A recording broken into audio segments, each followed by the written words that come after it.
Hi everybody. I am actually recording my face for a few minutes of this video just to say hello.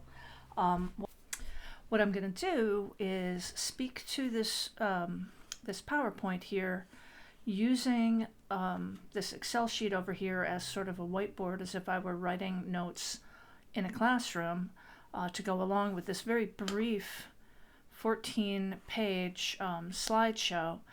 In addition, I've got the book here, which I'm going to be speaking to over here, your book. And so hopefully between those three things, as well as the example that we work through, that will be enough to get you going on being able to solve out these problems. So what I'm going to do, just like we're going to have to pretend like it's like you've got the book in front of you. Some of you I know don't have the textbook. And I'm just going to walk through the example in the chapter. And the example in the chapter, if we do it in detail, should contain plenty of information for you to be able to go ahead and solve out the problems which I've assigned at the back of the chapter. This is going to be 2 chapters on capital budgeting. The first chapter is basically fantasy world, where you do you learn how to do capital budgeting techniques in this fantasy world where there's no uncertainty, because you have to learn how to actually set these things up. And the hard thing in this chapter is, and in life, as I'm sure you've come to realize in your finance education here, the hard thing is extracting relevant information out of a long case situation and setting it up in a way that you can solve the problem. So we're going to spend a fair amount of time working on that in chapter 12. And then chapter 13 is going to be it's about solving or working out capital budgeting problems in an environment where you can't predict the future, aka in reality, right? Because you don't know what the future holds. And so there are various statistical techniques that can be used to add a degree of rationality to decision making in uncertainty. So chapter 13 is going to be a big review of statistics. I'm going to assume that everybody had Management 140 and did business stats before, but we will review sort of the basics of what these statistics are, review how to solve them out using Excel, and then just really dive in to the real world of how actual corporate finance is done. It's very cool, and when you get done with this, you guys are going to be able to walk into any kind of finance job with this portfolio in hand and say, look, this is what I can do. I can do capital budgeting and risk analysis and Monte Carlo simulations and all that stuff, and that's going to be just super valuable for you in your careers. So let's get going. So we are looking at chapter 12 here, capital budgeting. And capital budgeting really is it's the procedure that is used to determine how a firm should allocate scarce capital resources to achieve long-term investment opportunities. So I want to address first of all the question of scarce resources. What does that mean? Right? It means that there actually is a budget constraint.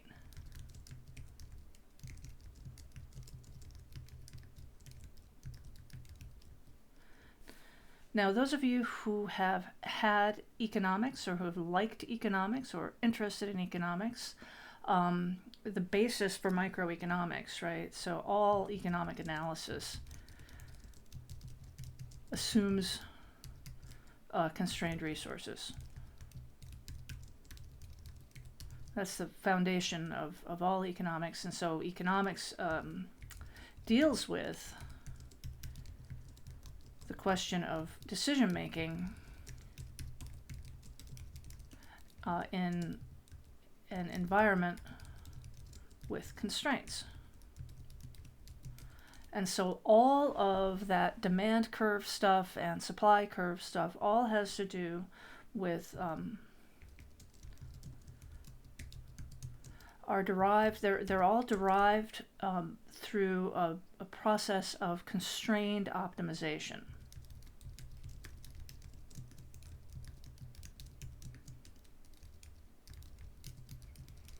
That is, maximize some desired outcome given a budget constraint or a resource constraint of some kind.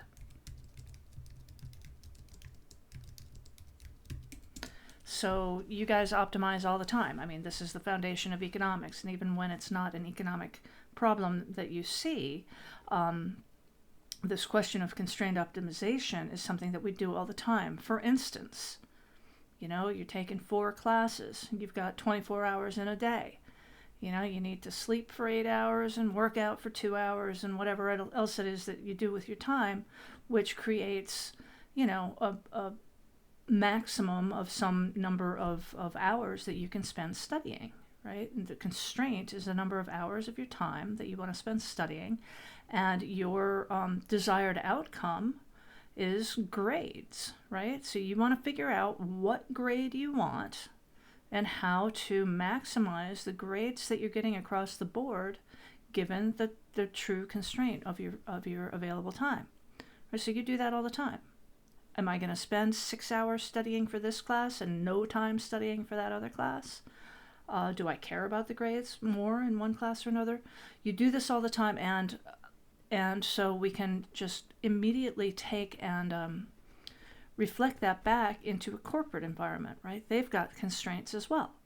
Corporations, and any business, actually, not just corporations, any business has a constraint of capital. And what I mean by capital is, you know, available funds to invest in projects that will provide economic benefit over the long term.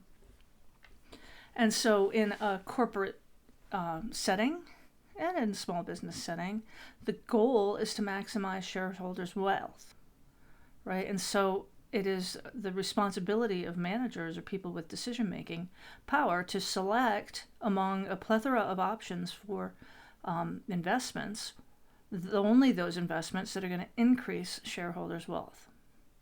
And so what we're talking about is cost-benefit computation. The benefits then are the present value of future cash flows provided by the investment, and the cost is the present value of all the capital that's spent to acquire the investments, and only projects where the benefits equal or exceed the cost should be accepted. Okay? That all sounds pretty straightforward, but of course the difficult part is to be consistent and rational in defining what the cash flows are. And this is going to be some review for you to Management 214, Management Accounting, as well as those of you who have already had finance, right? Determining what are the cash flows that you want to look at is the challenging part, both for tactical decision making that we looked at in Management 214, right? So determining relevant cash flows. Okay, in tactical decision making, right, these are short-term decisions, make or buy, etc., right? So that was, if you took 214 with me, that was module 6, I think. The relevant cash flows in those kinds of decisions are the same as those in strategic decision making or long-term decision making. And these are capital budgeting.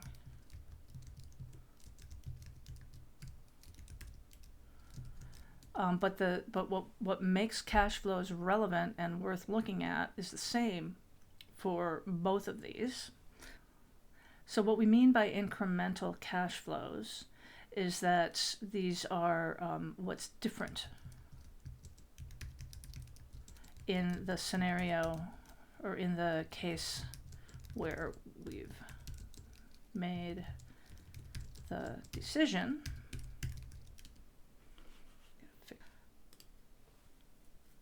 we're interested in the case of capital budgeting, we're interested in after-tax cash flows. Okay. And then we can't look at sunk costs. These are things that we've already sort of committed to that aren't going to change. So just like in Management 214, when we're looking at capital budgeting, you also can't look at sunk costs. And then the other thing that's important here, which is kind of a new concept relative to what we've done in 214, is this question of we don't look at the financing costs when we're looking at capital budgeting.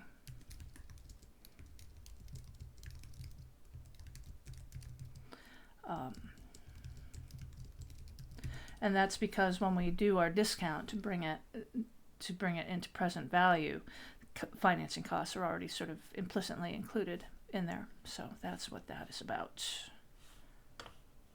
So before we get into the nitty-gritty of how we calculate relevant cash flows, I do want to make sure and note that this kind of analysis is the basis not only for capital budgeting analysis, but also for really a lot of the heart of what goes into corporate finance. And so I want to just read this out of the textbook to emphasize it. And this is literally the second paragraph of the book, right? The second paragraph of the chapter. And so the techniques that you will learn in this chapter have wide applicability beyond corporate asset management. Lease analysis, bond refunding decisions, mergers and acquisitions, corporate restructuring, and new product decisions are all examples of where these techniques are used. I can also say that from my own experience, when you're looking at project finance, which is a kind of specialized finance where rather than projects being funded sort of at a corporate level, projects are like really, really big projects like building new power plants and things like that. They get funded as separate entities. And I was just involved in a lot of that in my career. And this is basically what it was all about, all of it. So that's where I'm going to leave off for this first little sort of throat clearing video, and then we'll pick back up in a minute.